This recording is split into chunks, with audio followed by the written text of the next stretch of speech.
Hello guys, belated happy Bhogi first of all. So ఈ vlog పెట్టడం నాకు చాలా లేట్ అయిపోయింది బికాస్ నేను అవుట్ఫిట్ ఫ్రమ్ స్క్రాచ్ చేస్తున్నాను కదా. సో ఆ హడావుల్లో తిరుగుతున్నాను అనమాట ఫర్ మెటీరియల్ అదంతా. సో భోగి ఈవినింగ్ దాకా కూడా అలా తిరుగుతూనే ఉన్నాను.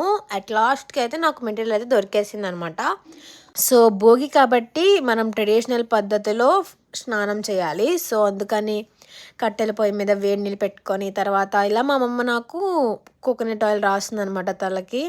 నాకు అసలు ఎప్పుడు రాసుకోను నేను, బట్ మా అమ్మమ్మ రాసుకోవాలి అని చెప్పి రాస్తుందనమాట. తర్వాత నలుగు పెట్టుకుంటాం కదా. సో బీసన్, పసుపు అండ్ కర్డ్ ఈ 3 వేసి మంచిగా మిక్స్ చేసి దాని తర్వాత మనం అది ఫేస్కి అప్లై చేసుకుంటాం అనమాట. కర్డ్ వచ్చేసి నేను అప్పుడే ఫ్రిడ్జ్లోంచి తీసాను అనమాట. చాలా అంటే చాలా చల్లగా ఉంది. సో అందుకని నేను చేయి పెట్టకుండా స్పూనే పెట్టి కలిపాను. తర్వాత మా అమ్మ నా ఫేస్కి అప్లై చేయగానే చల్లగా తగులుతుంది అనమాట. సో అప్పట్లో మామూలుగా చలి ఉండట్లేదు కదా ఇప్పుడు విజయవాడలో. సో తర్వాత మా అమ్మమ్మ నేను అలా వైబ్ అవుతున్నాము.